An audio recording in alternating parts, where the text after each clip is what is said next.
اور آج کل فلسطین میں اور اسرائیل میں جو جنگ چل رہی ہے نا، یہ اسرائیل کون ہے؟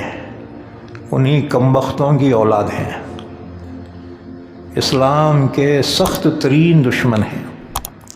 یہاں تک کہ انہوں نے تقریباً 6000 سے زیادہ معصوم بچوں کو قتل کیا۔ دنیا کی بڑے سے بڑے جنگ میں معصوم بچوں کا قتل اتنا کبھی نہیں ہوا، جنگ عظیم میں بھی نہیں، اور روس اور امریکہ کی جنگ میں بھی نہیں۔ تو یہ اتنی خبیث قوم ہے، ان کے دل اتنے سخت ہیں کہ انہوں نے تو اپنے نبیوں تک کو قتل کر دیا ہے۔ وَيَقْتُلُونَ النَّبِيِّينَ بِغَيْرِ الْحَقِّ ذَلِكَ بِمَا عَصَوْا وَكَانُوا يَعْتَدُونَ۔ اتنی ایڈوانس ہے یہ قوم۔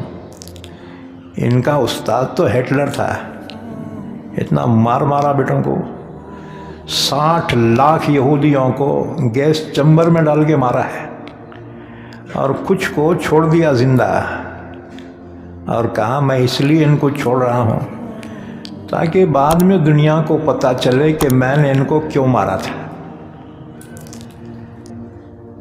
بس اللہ سے دعا کرو، اللہ فلسطین کے مظلوم ایمان والوں کی حفاظت فرمائے، اللہ ان کے معصوم بچوں کی حفاظت فرمائے، اللہ ان کی خواتین کی حفاظت فرمائے، ان کے بوڑھوں کی حفاظت فرمائے، ان کے جوانوں کی حفاظت فرمائے، اللہ انہیں فتح مبین عطا فرمائے۔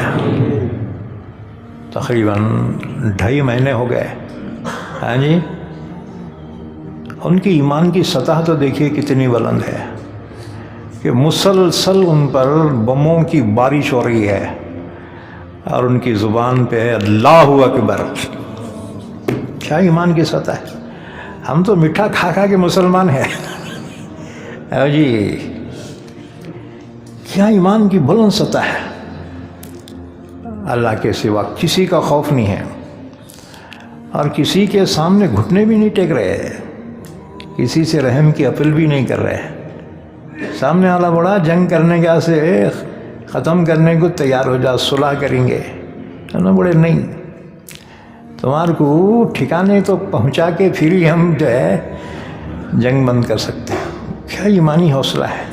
ہاں جی، ان کے شہر کھنڈر بن گئے ہیں، لیکن ان کے حوصلے ابھی زندہ ہیں۔ وہ کیا چیز ہے جو انہیں یہ زندہ رکھتی ہے؟ وہ ان کا ایمان ہے۔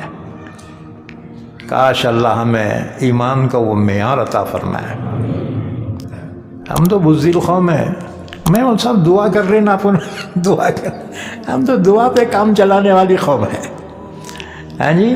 بہرحال جتنا بھی ہے، چلو دعا ہی صحیح ایمان والوں کے لیے ضرور کرنا چاہیے۔